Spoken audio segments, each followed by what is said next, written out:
Hello and welcome to our channel solo tales. और आज की हमारी मूवी है द इम्पॉसिबिलिटी डिफेंस। ये एक मिस्ट्री थ्रिलर मूवी है। तो चलिए शुरू करते हैं मूवी की बेसिक प्लॉट लाइन। मूवी की स्टार्टिंग में हमें बताया जाता है कि दुनिया में ऐसे बहुत से लोग हैं जो किसी न किसी से परेशान हैं और वे सभी चाहते हैं कि उनके रास्ते का कांटा मिट जाए, लेकिन कानून के डर से वे ऐसा नहीं कर पाते। ऐसे में उनकी मदद टेलीफोन बूथ वाला किलर तराशी कर सकता है। बस किसी इंसान को उस बूथ में अपने डिटेल्स, जिस आदमी को वो मरवाना चाहता है, उसका नाम और साथ ही मर्डर करवाने का मोटिव लिखकर देना होगा।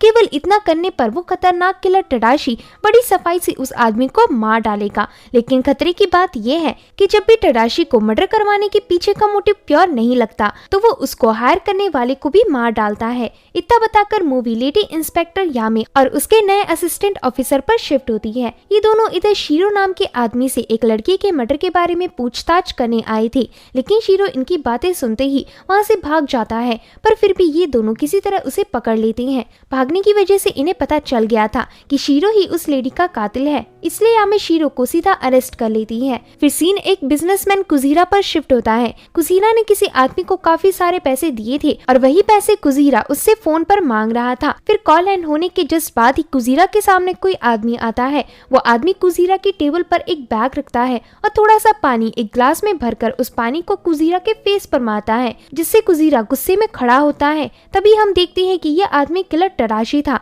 जिसके बारे में हमें स्टार्टिंग में बताया गया था। तराशी की एक आंख ग्लो कर रही होती है। जैसे ही कुजीरा तराशी की उस आंख में देखता है, वैसे ही उसे घबराहट होने लगती है। तब तराशी कुजीरा से कहता है, मधुमक्खियां तुम्हारे चेहरे में लगाइए, शायद चाटना पसंद करेंगी। ऐसा कहकर तराशी बैग को हटाकर उसके अंदर रखा जार दिखाता है। तराशी जैसे ही जार खोलता है, वैसे ही जार के अंदर से बहुत सारी मधुमक्खियां निकलती हैं और सीधा कुजीरा के पास जाकर उसे डंक मारने लगती हैं, जिससे कुजीरा चिल्लाने लगता है।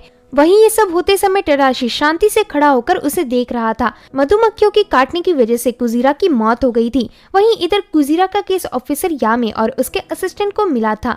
यामे के साथ उसकी टीम में ऑफिसर सीजो और हारुयाका भी काम करते थे। सीजो कहती है, इस बैंक के क्लर्क ने बताया कि यहाँ कोई ब्लैक सूट वाला आदमी आया था। उस ब्लैक सूट वाले ने जैसे ही कुजीरा पर पानी का ग्लास फेंका, वैसे ही कुजीरा अजीब हरकतें करने लगा और खुद ब खुद मर गया। तब इधर यामे को ब्लैक सूट वाले आदमी के बारे में सुनकर कुछ अजीब लगता है। आगे मॉनिटर में क्राइम के वक्त की फुटेज दिखाई जाती है। इसमें हम देखते हैं कि वहाँ कोई मधुमक्खी नहीं थी, लेकिन फिर भी कुजीरा इस तरह रिएक्ट कर रहा था कि उसे कई सारी मधुमक्खियां एक साथ डंक मार रही हैं। इस फुटेज के एंड में तराशी एक क्रीपी सी स्माइल करता है। यहाँ इस सीसीटीवी फुटेज को यामे देख रही होती है।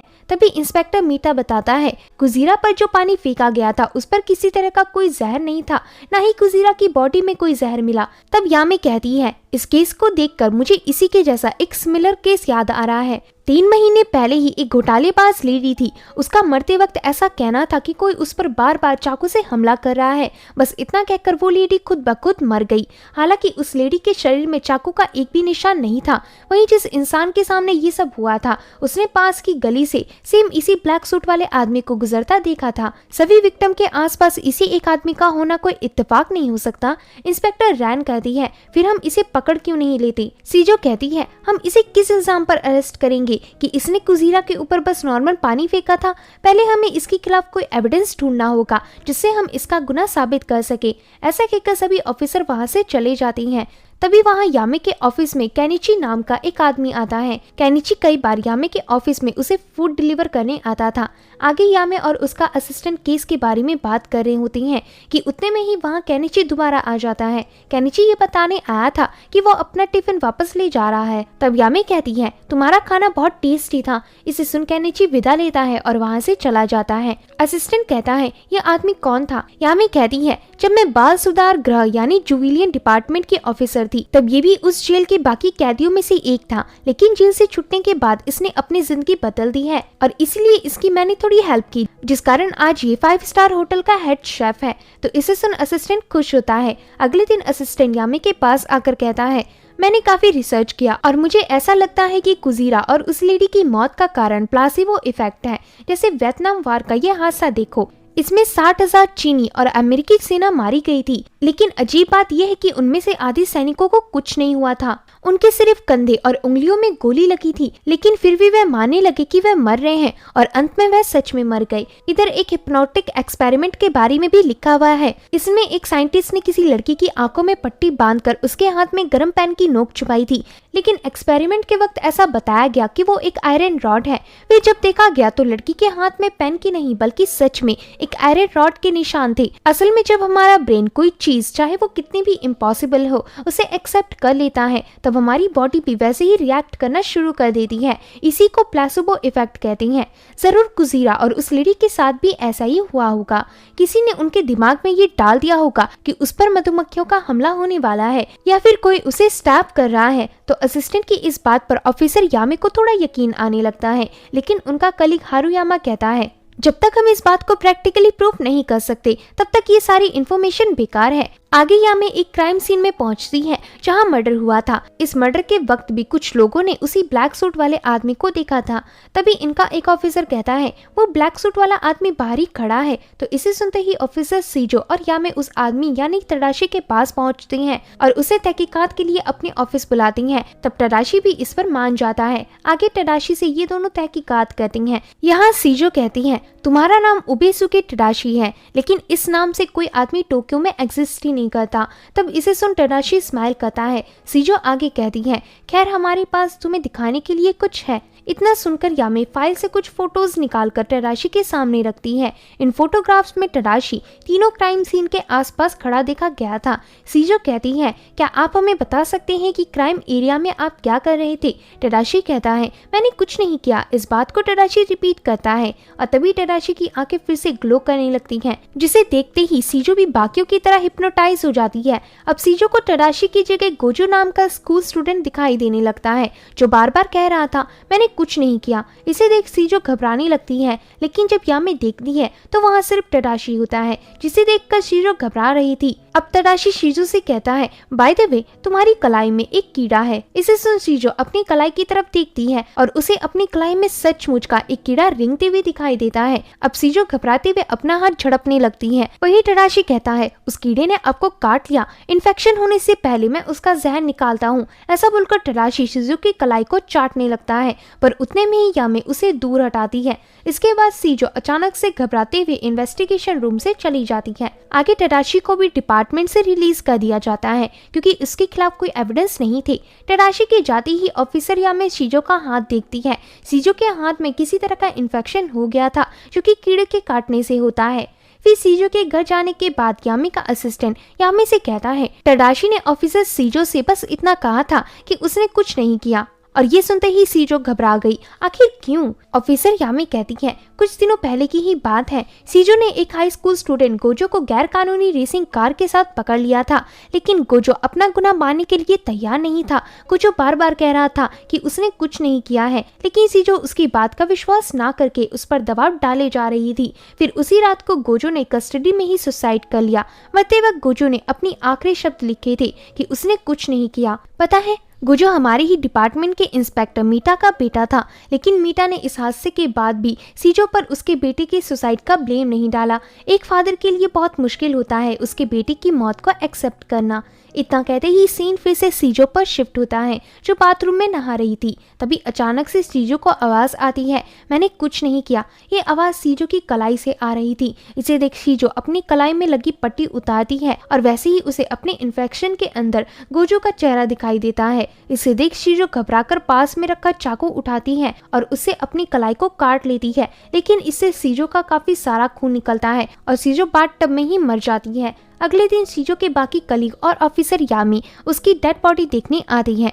यहाँ हमें पता चलता है कि कल रात कुछ नहीं हुआ था, बस सीजो ने अपनी कलाई काट कर खुद की जान ली थी। आगे हम इंस्पेक्टर मीटा को देखते हैं जो तडाशी से मिलता है। असल में मीटा के कहने पर ही तडाशी ने सीजो को हिप्नोटाइज करके मार डाला था। मीटा कहता है मैं शुरुआत से ही सीजो से नफरत करता था। सीजो को काफी कम एज में हमारे प्रोफेशनल ग्रुप में सिलेक्ट कर लिया गया था, इसलिए सीजो सभी को अपने से कम समझती थी। इसी घमंड में सीजो ने मेरे मेरे बेटे पर झूठा इल्जाम लगाया और मैं भी इस पर कुछ नहीं कर पाया। खैर उस मक्कार औरत ने कभी नहीं सोचा होगा कि उसको मरवाने वाला उसी के डिपार्टमेंट का एक कलीग है। टडाशी कहता है वैसे तुम्हारा भी शिजू को मरवाने का मोटिव नेक नहीं था। मीता कहता है किसी को मरवाने का कोई नेक मोटिव नहीं रहता, अगला इंसान उसी को मरवाता है जिसकी कामयाबी से वो सबसे ज्यादा नफरत करता है। टडाशी कहता है ये सब तुम्हें यहाँ नहीं कहना चाहिए था। टडाशी के ऐसा बोलते ही मीटा पीछे मुड़कर देखता है कि वो ये सारी बातें अपने डिपार्टमेंट में सभी ऑफिसर और कलीग के सामने कह रहा था। असल में टडाशी ने मीटा को बगैर बताए हिप्नोटाइज किया हुआ था। इसे देख मीटा घबरा जाता है और वहाँ से भागने की कोशिश करता है, लेकिन सीढ़ियों से भागते वक्त मीटा को सीजो का भूत दिखाई देता है। इसे देखते ही मीटा को हार्ट अटैक आता है और सीढ़ियों से गिरने की वजह से मीटा की वही मौत हो जाती है। यहाँ ये सब मीटा के कलीग देख लेती हैं। अब मूवी में हम मिन नाम की प्रोस्टिट्यूट को देखती हैं। मिन इधर उसी किलर टडाशी से मिलने आई थी। मिन टडाशी को एक मैगजीन दिखाकर कहती है इस मैगजीन में ये लेडी मेरी सिस्टर लीसा है। बचपन में ही हमारे पेरेंट्स का डिवोर्स हो गया था, जिसके बाद से हम दोनों अलग रहने लगी। मैं मेरे फादर के साथ और लीसा अपनी मॉम के साथ। मेरे फादर का मुझ पर इतना कर्जा आ गया कि मुझे प्रोस्टिट्यूशन का धंधा करना पड़ा। वहीं मेरी बहन लीसा एक पॉपुलर ज्वेलरी डिजाइनर बन गई। मैंने लीसा से लेटर लिखकर उससे कुछ मदद मांगने की कोशिश की, लेकिन उसने मेरे किसी लेटर का रिप्लाई नहीं किया। तब कुछ दिनों बाद मैं लीसा से पर्सनली मिलने उसके शॉप गई, लेकिन वहाँ लीसा ने मुझे देखते हुए भी इग्नोर कर दिया। मुझे पता है कि लीसा की नज़रों में मैं एक बहुत घटिया औरत हूँ। लीसा मुझे अपना कुछ नहीं मानती और अब मैं भी नहीं चाहती कि लीसा इस दुनिया में जिंदा रहे। तो इसे सुनते ही टडाशी अपनी वही क्रीपी सी स्माइल करता है। आगे हम लीसा को उसकी शॉप से निकलता देखती हैं।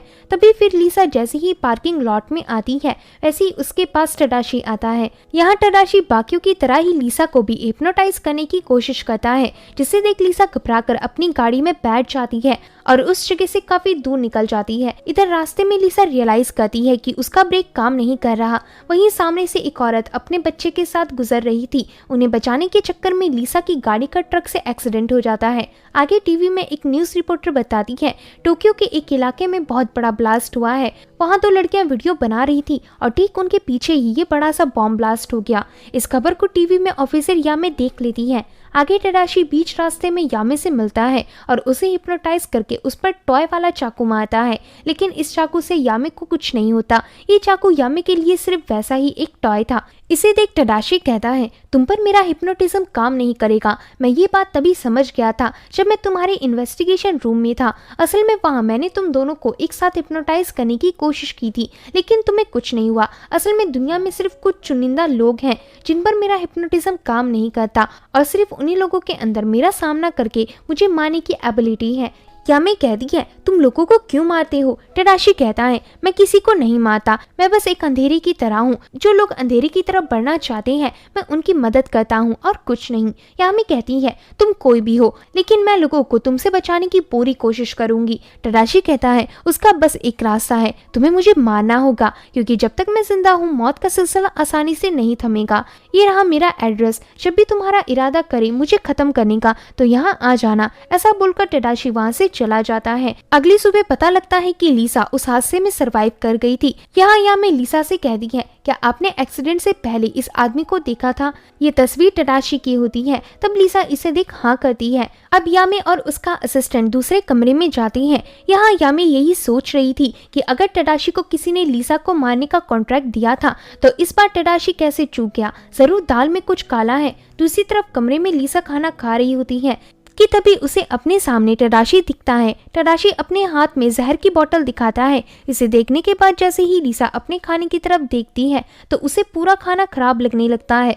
लीसा खाने को साइड फेंककर जोर जोर से चिल्लाने लगती है। लीसा की आवाज सुनकर वहां यामे और उसका असिस्टेंट पहुंचती हैं। लीसा इन्हें बताती है कि टडाशी कॉरिडोर की तरफ गया है, तो ये दोनों भागते हुए कॉरिडोर की तरफ जाने लगती हैं। वहीं दूसरी तरफ लीसा पागलों जैसा बर्ताव करके अपने हस्बैंड और नर्स को जाने कहती है। असल में लीसा का हस्बैंड इसी हॉस्पिटल में डॉक्टर था। अपने डॉक्टर हस्बैंड और नर्स के वहां से जाने का तरीका देखकर लीसा को लगता है कि उन दोनों का अफेयर चल रहा है और उसका हस्बैंड जल्द से जल्द उसे मार डालेगा। फिर हम यामे को एक कमरे में देखते हैं। यामे इधर टडाशी को ढूंढते हुए आई थी। टडाशी यामे से बार बार कह रहा था कि ये सब खत्म करने का बस एक तरीका है, मुझे मार डालो। दूसरी तरफ लीसा हॉस्पिटल रूम से बाहर आती है। इधर लीसा को उसका हस्बैंड नर्स के साथ किस करते हुए दिखता है। बस ये देखते ही लीसा का दिमाग घूम जाता है और लिसा एक कैंची उठाकर उससे अपने हस्बैंड को मार डालती है। वहीं डॉक्टर के चिल्लाने की आवाज सुनकर यामी तेजी से वहां आती है, लेकिन अब तक लिसा ने डॉक्टर यानी अपने हस्बैंड को मार डाला था। आगे हॉस्पिटल में हुए हादसे के बारे में लिसा की बहन मिन को पता चलता है। इधर इस खबर को सुनकर मिन बहुत खुश होती है। फिर हम असिस्टेंट को कैफे में देखती हैं। यहाँ एक आदमी अपनी गर्लफ्रेंड को मारकर उस पर गुस्सा उतार रहा था। इसे देख असिस्टेंट उस आदमी के पास जाता है और उसे समझाने की कोशिश करता है, लेकिन ना समझने पर असिस्टेंट को सख्ती बरतनी पड़ती है। इसी दौरान उस कैफे के पास कोई अनजान आदमी एक थैला रखकर चला जाता है। इस थैले के अंदर बॉम्ब था। बॉम्ब के फटने से ये तीनों यहीं ब्लास्ट हो जाती हैं।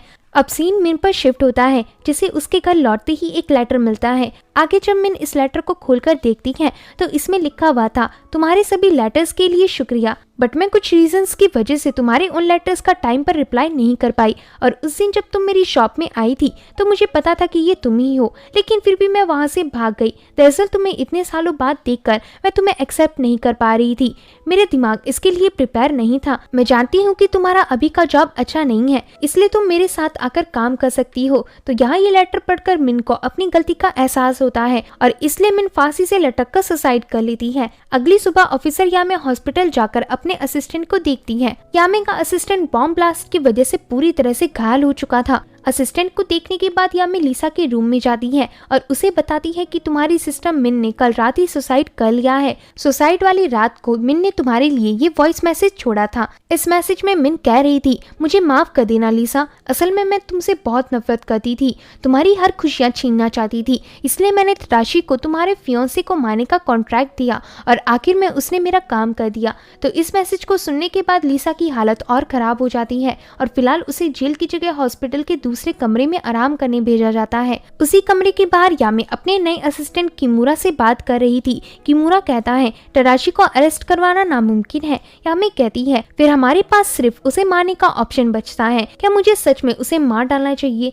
इन दोनों की ये बातें लिसा दरवाजे से सुन रही थी। लिसा को पता चल गया था कि सिर्फ यामी ही तराशी को मार सकती है। अब लिसा फ्लावर ग्लास का ग्लास निकाल के उसे ब्लैंकेट में लपेट कर ग्लास को तोड़ देती है। आगे यामी लिसा को पुलिस स्टेशन ले जा रही थी कि तभी रास्ते में ही लिसा टूटा हुआ ग्लास निकालकर ऑफिसर किमुरा पर कट लगा देती है और यामी से उसे तराशी के पास ले चलने कहती है, वरना वो किमुरा को मार डालेगी। तो यामी लिसा की बात मान जाती है, लेकिन गाड़ी चलाने से पहले यामी अपनी गाड़ी में लगा इमरजेंसी ट्रैकर ऑन कर लेती है, जिससे इनके कहीं भी जाने पर पुलिस वाले इन्हें ढूंढ लेंगे। अब यामी लिसा को तराशी के एड्रेस पर ले आती है।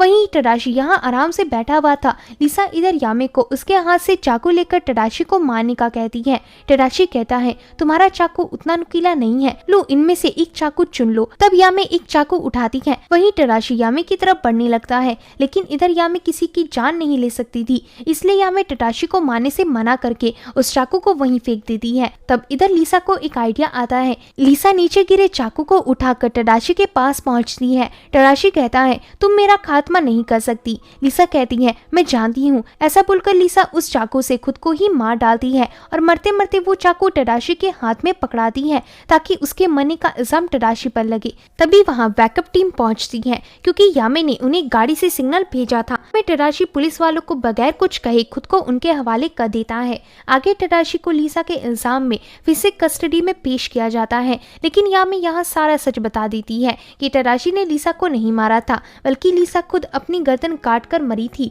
तो इस बयान के बाद तराशी को फिर से जेल से छोड़ दिया जाता है। अगली सुबह यामी फिर से हॉस्पिटल में अपने असिस्टेंट की हालत देखने आई होती है। असिस्टेंट धीरे धीरे रिकवर हो रहा था। ये देखने के बाद यामी हॉस्पिटल से जा रही होती है कि तभी उतने में ही उसे केनिची मिल जाता है। केनिची हॉस्पिटल क्यों आया था ये हमें थोड़ी देर बाद में पता लगेगा। आगे केनिची हमेशा की तरह यामी को उसका खाना खिलाता है और पीने के लिए एक कॉफी देता है। कॉफी पीते ही यामी उसी वक्त बेहोश हो जाती है। दरअसल केनिची ने इसमें बेहोशी की दवा मिलाई थी।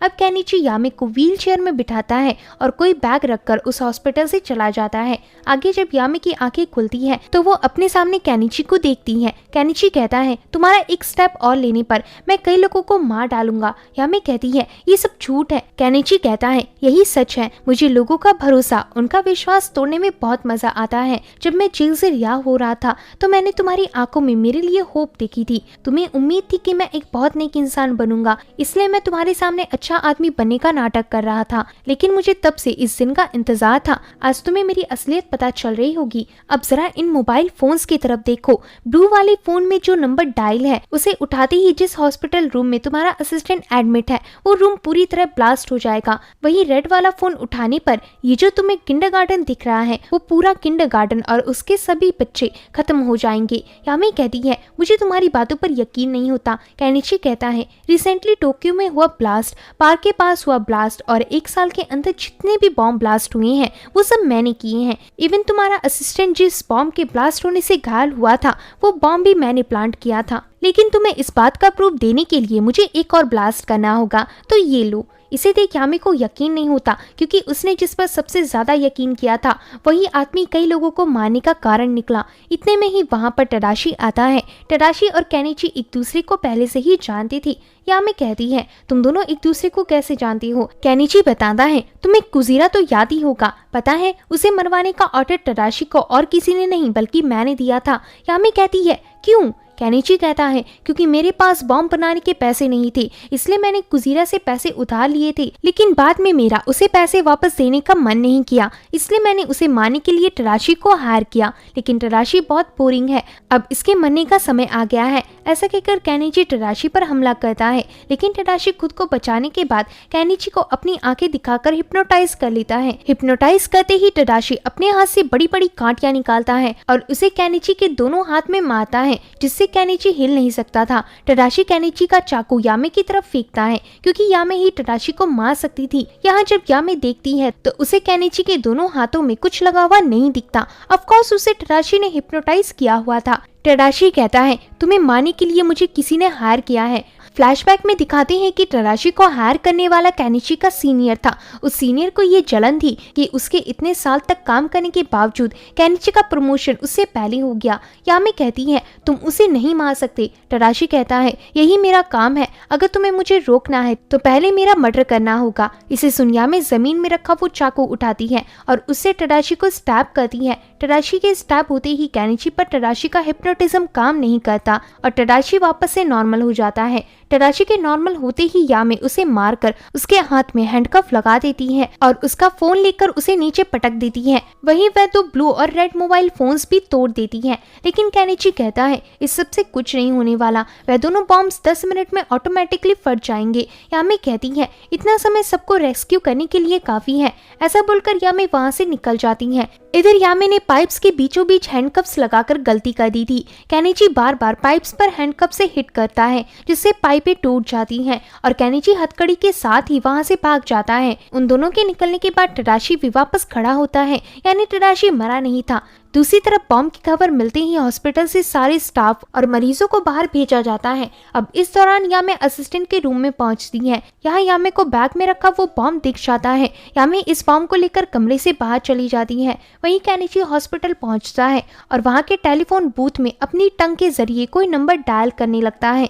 इस नंबर के दबाते ही वो बॉम्ब ब्लास्ट हो जाएगा। पैलर में स्कूल टीचर भी स्कूल के सभी बच्चों को बाहर भेज रहे थे। तभी बॉम्ब ब्लास्ट करने के लिए सिर्फ आखिरी डिजिट टाइप करना बाकी होता है, लेकिन इससे पहले ही यामे उस बॉम्ब को हॉस्पिटल के सबसे ऊपर वाले छत में रखकर वहां से भागने लगती है और तभी वो बॉम्ब यहाँ ब्लास्ट हो जाता है। छत में ब्लास्ट होने की वजह से किसी को भी चोट नहीं आती। इसे देख केनिची दूसरा स्कूल वाला बॉम्ब एक्टिव करने की सोचता है, पर उतने में ही वहाँ तडाशी आ जाता है। तडाशी दोबारा से केनिची को हिप्नोटाइज करता है। हिप्नोटाइज करने के बाद तडाशी कहता है अपने नीचे देखो, तो केनिची को नीचे देखने पर वो बॉम्ब उसी के पास दिखाई देता है। इस बॉम्ब का नंबर तडाशी पहले ही डायल कर चुका था।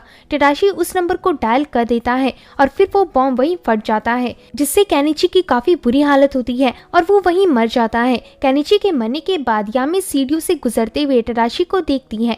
तडाशी यामे से कहता है तुमने जानबूझकर मुझे गलत जगह चाकू स्टैब किया था ताकि मैं ना मरूं, लेकिन यही तुम्हारी गलती थी क्योंकि मैं लोगों को आगे भी अंधेरे में डालता रहूंगा। यामे कहती है जिस दिन मुझे तुम्हें जिंदा रखने का कोई कारण नहीं मिलेगा उसी दिन मैं तुम्हारा अंत कर दूंगी। तडाशी कहता है ऐसा कभी नहीं होगा। ऐसा बोलकर तडाशी वहां से चला जाता है और इसी के साथ ये मूवी एंड होती है। तो होप है कि दोस्तों आपको ये मूवी समझ आई होगी। अगर वीडियो पसंद आता है तो वीडियो को लाइक और चैनल को सब्सक्राइब करें। मिलते हैं ऐसे ही एक और मजेदार वीडियो के साथ, तब तक के लिए आप अपना ध्यान रखें।